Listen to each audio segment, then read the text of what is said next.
Hello, welcome. I'm Bronwyn Kenku, and this is Backyard Progression, where I go through my backyard and show how the seasons and my work actually changes things. It's a little early for me because I wanted to make sure I got stuff done. I wanted to make sure I got to an important birthday party that I wanted to be part of. So I'm just going a little early. NBD. I'm usually up around this time anyway, so it's not a huge deal for me. Um, but yeah, it's been a very wet week, and it was already a wet week if you can't tell from the creek, which is something that, most people don't get to say. Um, the water level is very noticeable via the creek, a creek. I'm not sure about mine specifically being any different than any other. It's always wild going into May because, in theory, we didn't used to get this much rain and accumulation. This used to all be snow up until middle of April. Like, middle of April, you were pretty safe. You could assume there wasn't going to be any more snow. Now, we have so much more um, midwinter thaws. I can tell by the creek because of how much erosion has been happening. This has been a really cool year to watch and to document because of just the way the seasonal changes worked out, because of the way the global warming is turning out. It's impressive to really see it in real time. I really need to do something with this space. I'd love to channel all of this excess water better into this other creek over here. But getting that to happen is an interesting and problematic scenario to begin with. But I feel like if I stick on this, it's something I'm going to do at some point. It's just about putting forth the effort and making sure it gets done. I did start to clear this side of the brush to try to follow this creek upward. And I think that'll have real results if I actively develop an existing creek path. Like if the water's already flowing there, it just needs to get a little bit deeper so that all the water can channel into it better and further get taken downstream, because that would be much better for everyone except for the mosquitoes. But I don't care because fuck them. Uh, it's one of the main reasons why I modify the land is because of standing water. Mosquitoes breed in standing water, so anytime you can eliminate standing water, you're doing way better. Also, it's kind of interesting in that if you have a pond, though, you get natural predators, whereas a puddle doesn't necessarily have any natural predators. So, big fan of the frogs and lizards, apparently, and everything that's going to eat the mosquito larvae, because those are gross. Like, I'm not sure if if you want some true horror content, look into baby mosquitoes. They are the xenomorph versions of tadpoles. It's messed up. Anyway, so, um, big fan of eliminating those as much as possible, because, yeah, not a fan. Would rather not have them exist. So Creek's been doing some interesting things. There was a stick here that I had pulled aside and it got washed downstream. Um, Everything is becoming so much more green and it's subtle. It sneaks up on you. Like just all the grass being coming in, all of the trees getting their buds and everything.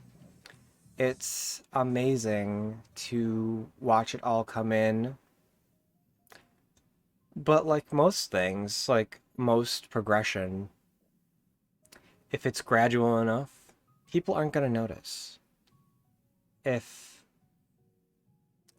you're making any kind of progress, it is going to be very hard to notice what that progress is until you look way back and be like, oh, maybe I have improved. Maybe I am getting better. Maybe my body is in some different shapes than it used to be. And it's a lot like being blind to smells you get used to. Like, whenever you go over to someone else's house, it has a particular smell to it. And they don't notice it. But if you've ever been away for a long time, you come home and like you'll recognize it for a little bit. You get that that smells like home. That's that fresh cooked meal or those uh, air fresheners that I like or whatever. It's amazing to understand how the human body is built to adapt to situations. Because at some point, we can get used to foul smells if we're just around them long enough, which is both good and a bad thing. Um, there's plenty of reason to not be around things that, smell bad. There's a built-in defense system of our body is to have those olfactory senses to warn us. And the things that smell good are often things we'd want to be around and want to eat. The opposite is also true. Like, there are things that smell bad, they're likely things we shouldn't be eating. I feel like cheese is a weird situation there. I'm not quite sure how we landed on certain cheeses, but good for the people who figured it out. I'm not going to grudge them one bit. So,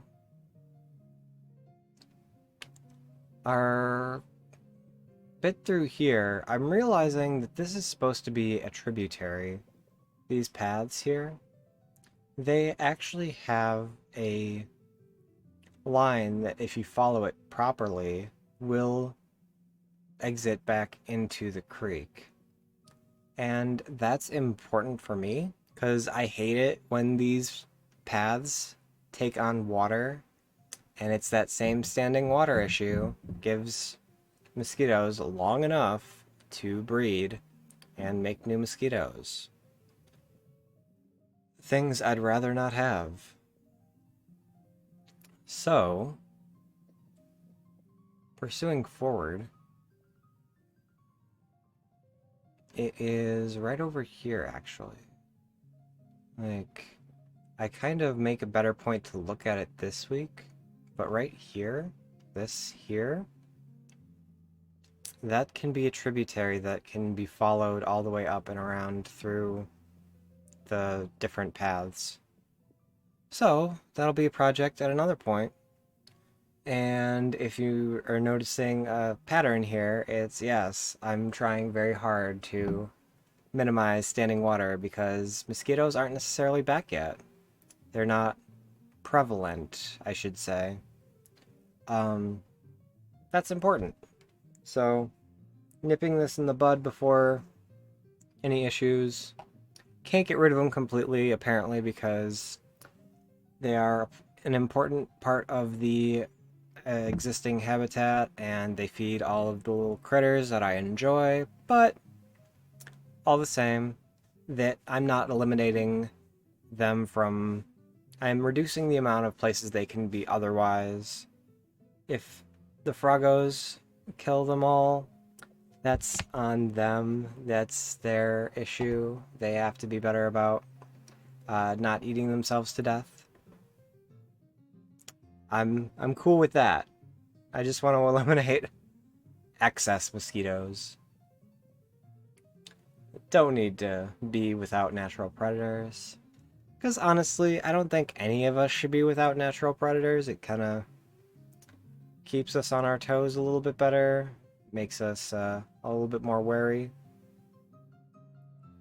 And honestly, it's just a little bit better if people, you know, have a little bit of fear. Had something to fear other than each other.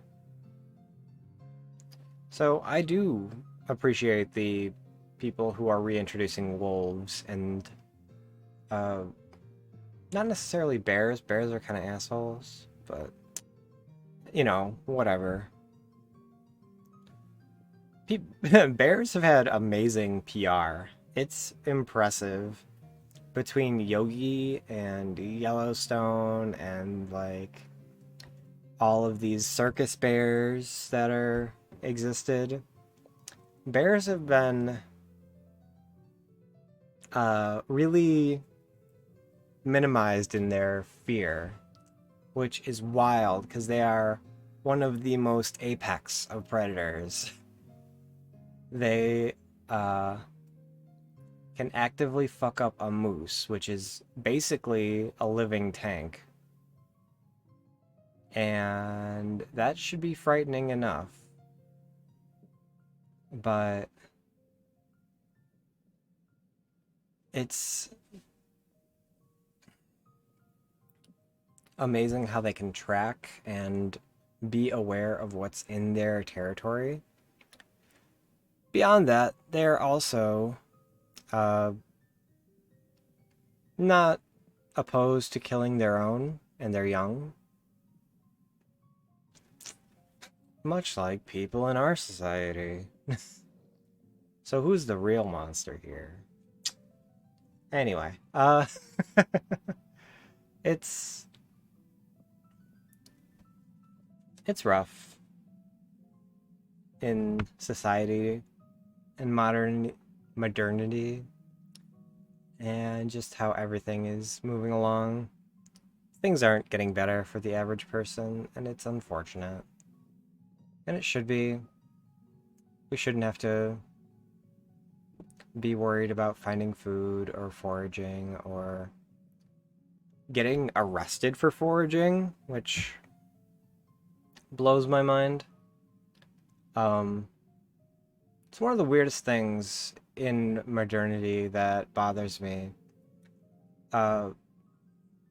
Dumpster diving being made illegal, or like steps being taken so that you cannot dumpster dive or whatever. It's so fucked up. Like, you are throwing this stuff away. You have deemed it... You cannot make money on this anymore. It is not legal for you to sell it. There is nothing more you can do with this product. Throwing it away.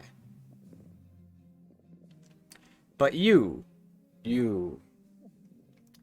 Don't you dare try to grab it. Like, why? You're done with it. Like, there's a reason why... When we put stuff on the street, it is no longer our property. It is gone. It is away. Like, if it was good and you still wanted it, don't throw it away. Simple as that. Like, don't destroy food. We still have people who are starving out there. We still have plenty of homeless. And there's still far too much stigma around it. Like, if someone has to eat from the dumpster, clearly they don't have other options. Why make them feel awful about it? It's the world's so weird and morals and values. I don't think I'll ever understand because I've worked in shops. I've seen what's been tossed. I have done the tossing. Like, because just hand of the corporation, like, oh, this is expired, gotta toss it. Like, you know, check it out, whatever, make sure it's scanned out, doesn't exist anymore, kind of thing. But I still think that shit should get donated. I think it should go to the like shelters, any kind of organizations that are helping the homeless or the hungry, the underprivileged, like, and like as no extra charge, no issue. Like, hey, you want a Snickers bar? It expired yesterday. Like, yeah, I'll take that chance. Sure, fuck it. I haven't had a Snickers bar in years. Like, it's they exist. They're out there. People throw them away every month. It's it's fucked up. And upon further investigation, upon like further knowledge of the scenario and what's going on, from what I understand, it's the plastic that's leaching into the product that makes it expire. Like, how messed up is that? That we are making food, packing it in such a way where the thing that we've packaged it in will poison it over a certain amount of time. That's where we're at. That is the society we are in right now. It. I won't understand. There's a bottle. I'm gonna pick it up. Because plastic shouldn't be in the wild. This bridge did not work. It created more flooding. I fixed it. You will see that this week. Or this later in the episode here. On this week's video. Yeah. Creek still doing severe creek things. It's kind of wild, but hopefully making things better. Oh, I do want to rewind a little bit here. See if I can't. There is one tree I want you to look at real quick, if I even focus on it. Let me see. Should be coming up. I might not get a good view of it.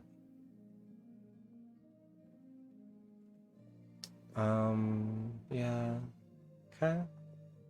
And right about here.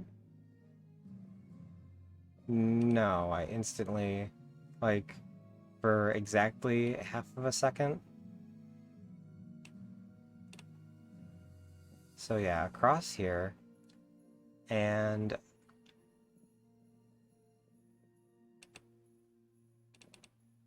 yeah, I just don't get a picture. It's off to this way. There's a tree that is completely fallen over, ass up, like roots showing, and it was a problem. Like, water has been sneaking its way through the roots passage because that's not actually like solid.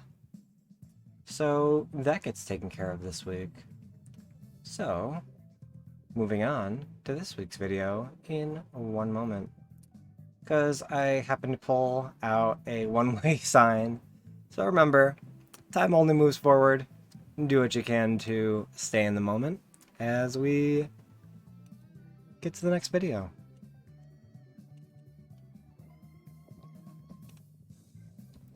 And we're back. So, this week, still raining, still wet, but you can see the grass is much more um, full and in bloom. The plants have more defined leaves, the trees have more defined leaves. We're out of sprouting. The knotweed has come up and needs to be taken care of. Always a quick project whenever I'm feeling. Oh, yeah. Last week's episode, I mentioned that I was getting a raccoon. There was a baby raccoon that died. Very quick photos so as to not gross people out, but it is there. um, I am surprised in this moment that this little walkway is still here. I expected that to be washed downstream. I'm a little surprised that there isn't water flowing through this weird little tributary here. There's a lot of little uh, avenues of water going through this spot. Very swampy. I am very glad I got my one section rubber boots for this because it's such a mess. My regular boots would be so wet. My socks would be wet. We've talked previously. Wet socks, never good. Just never good. Yeah. It's definitely a project to get this whole area cleaned up and be less swampy. I don't know what that means better, if planting cattails and like creating a demand for water that meets the needs or the world in which that water exists, or better to shunt it into this existing creek. Quick note, people make a big deal of saying this is what poison ivy looks like, but they don't show you in what scenario poison ivy exists and why people out in the wild end up with poison ivy after, doing the do.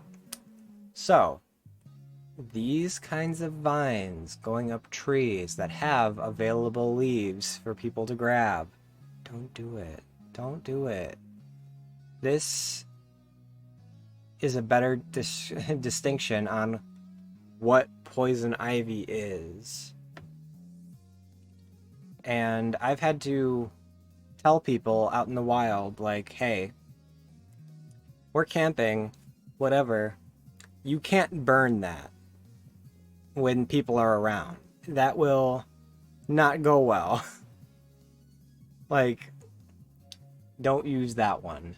Also, wash your hands after you've dealt with that, because you're going to be sad later. The oils, even in dormant poison ivy, are still active, or poison oak, whichever. I'm not unfamiliar which is which as far as that goes, but I know that's one of the poison crew that will get you itchy. And honestly, that's enough. I don't need to differentiate poison oak versus poison ivy. I don't. That's not important. Identifying the itchy plant is. So, and I've talked at length that, like, I wish I knew botany a little bit better. I wish I was better at distinguishing herbs and whatnot. And I actually figured out a little bit better the taxology, unsure of that word, but the how to identify our spring onions, which love that. They're real good. I show it off a little bit later, so keep in touch for that. Yeah, so I am very close to,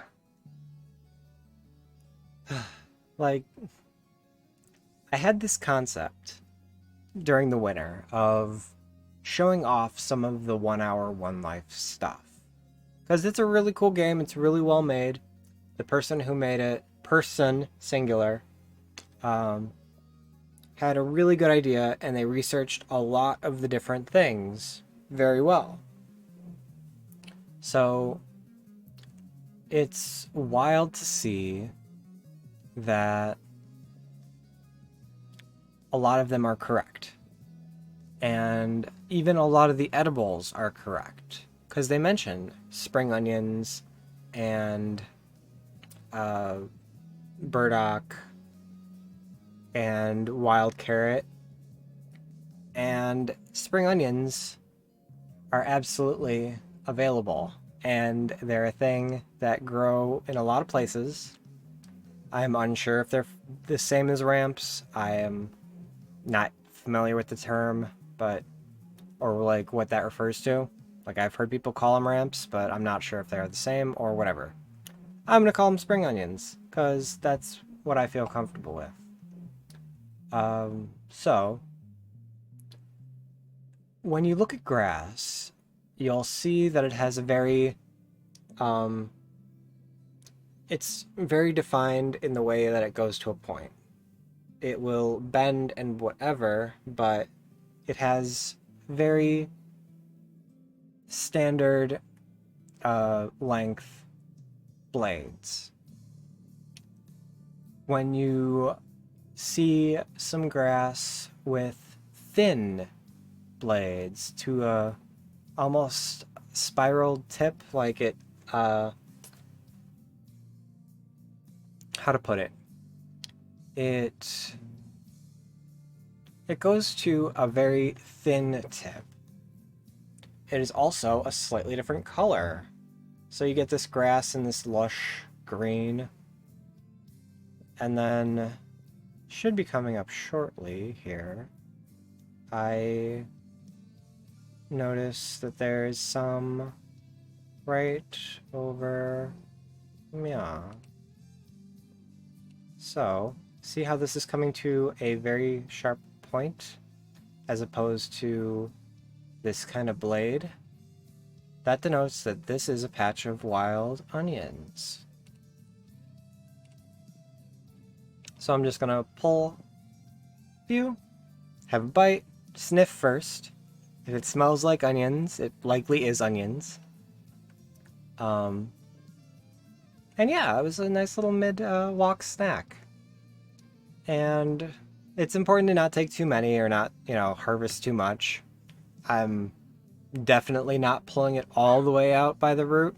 If you leave that bulb, if you're familiar with, I want to say shallots, I might be wrong, but they've got that bulb at the bottom. And if you just cut up that top part, you can plant that bulb and get more onion, like more shallot, whatever. That bulb will sprout and will create new shoots that you can then continue to use. Infinite shallots are at your disposal if you only, sacrifice not eating that bulb part that we're so used to that for being an onion. But infinite, like you could have as many as you want. Think about that. In the world of food, that's an option. In our nice heated homes with infinite sunlight. So there's a lot of plants apparently you can do that with. I know celery is one of them. If you take that stalk bit where they all conjoin and kind of cut that and let that bottom reroot, you can regrow some celery.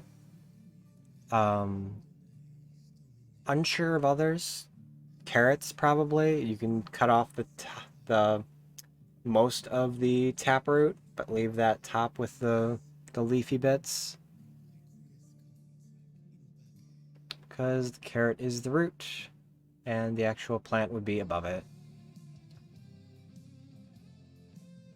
But the problem with 1 hour, one life things is they've kind of messed with seasons. Seasons don't exist, like in most games. That's not specific to this one. Seasons are really hard for a lot of developers because they don't have references like this. They don't have good. They get screenshots. They get like, this is what this place looks like as one video, as one shot. They don't get the kind of thing I'm creating. The kind of thing where it's like, hey, this is seasons over time.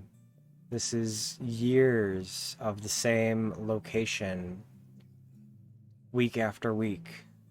52 examples of what this space can look like throughout a year.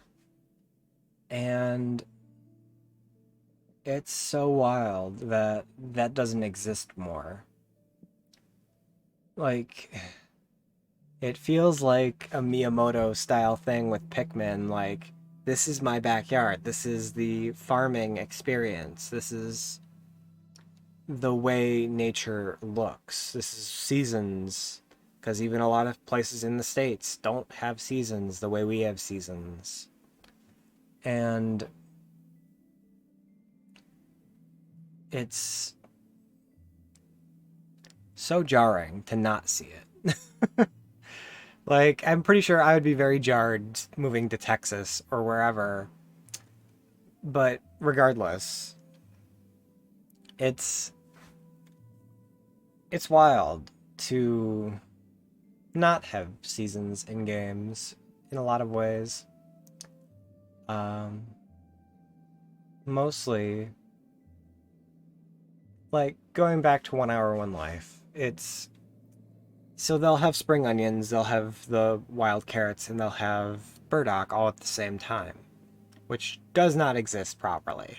Spring onions have a short life right about now, and they're going to go away fairly soon. Like, going into the next few months, that is not going to be an option as a food item.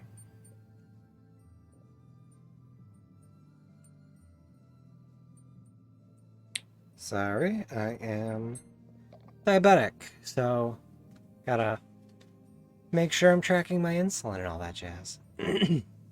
But, uh, so it's not like I can actually do a more proper go through on that. I have to kind of just identify it here and there and um, show it off when I can. Because I thought about doing a whole segment or a whole like separate video structure on like a 1 hour, one project kind of like show of like what that would do, what that would look like in real life. Because I think my um my current camera only has like 45 minutes of video that it can hold, unfortunately. So that's also kind of an issue, but you know, don't worry about that. So I think that would have been really cool, but I don't think it's really doable for what I'm trying to do. Because I have like a really interesting space. Pond is doing really good. Um, it's so hard to know what to do with this pond because we have branches that go out like this, and I'm thinking it would be probably a good idea to get them out of there, but maybe not. It is how things are growing. So I don't want to mess with it too much, you know? Uh, but I have a lot of ideas for different series and things, but I don't have income right now. I'm still relying on donations and what I've saved and different bits, trying to get the whole monetization thing going for Twitch. I would be appreciative of anyone who drops by, drops a follow, uses a Twitch Prime. Big fan of those. Would love to get a steady stream of income coming through. Because even though I started in February, I haven't received any money from promotions or people sending in bits or ads, any of that, because it doesn't meet the threshold to sign a check. They need $50 in order for it to sign a check. So it's interesting. Like, it's neat to have people showing interest and the revenue from ads adding up. But it is slow going, and it's hard for sure. But you know, it's interesting.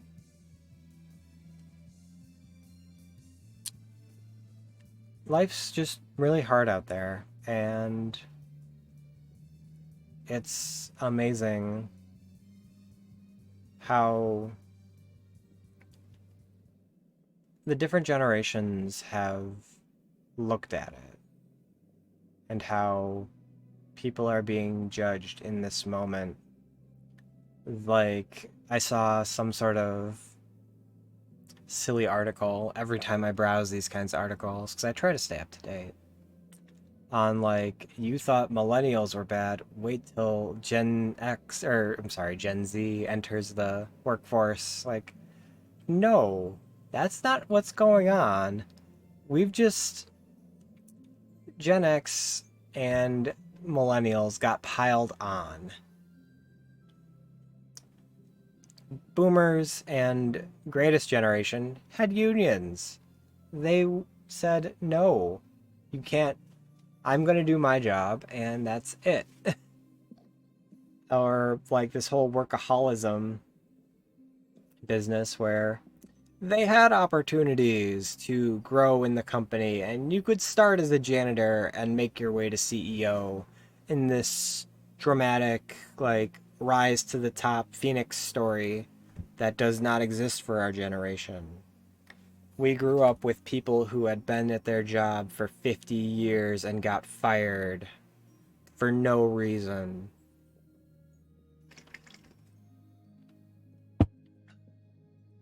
It's disheartening. Anyway, this was the tree I was talking about. It's currently in the creek a little bit, but let's get that out of there. This section is about 5'5"-ish, 5'8", and we're gonna stand it up. I chopped all through this with an axe. I thought that would be kind of a cute video, but I didn't do one. I think it'd be interesting for people to see, like, how an axe works. Because there's this concept of, like, you hit the thing with the axe in the same spot, and then it's done, which is not how it works. But I think that could be cool. I think it'd be interesting. But let me know in the comments. Let me know. I'd love to hear people's input on what is actually interesting for you and what would be something you'd want to see. What would you want to engage with more? So, thank y'all for watching. I appreciate you all. I am going to end it here. For those folks watching on YouTube, you won't know any difference. I will be back next week for another video. Like, follow, subscribe, do the comment thing. I would love to hear more from people who actually watch. And till next week, have a better week. Hope things get better for you. And for Twitch folk, I am going to hang out a little bit, maybe show off some Minecraft, If you're still watching on YouTube, be sure to check out my Twitch, twitch.tv/BrownandKenko. And we will see you next week. Alright, so going to hang out a little bit.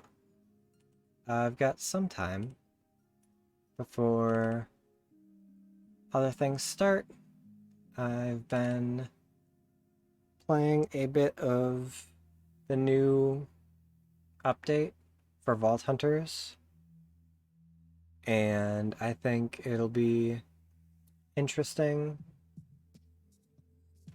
I'm gonna hydrate because I have not been hydrating.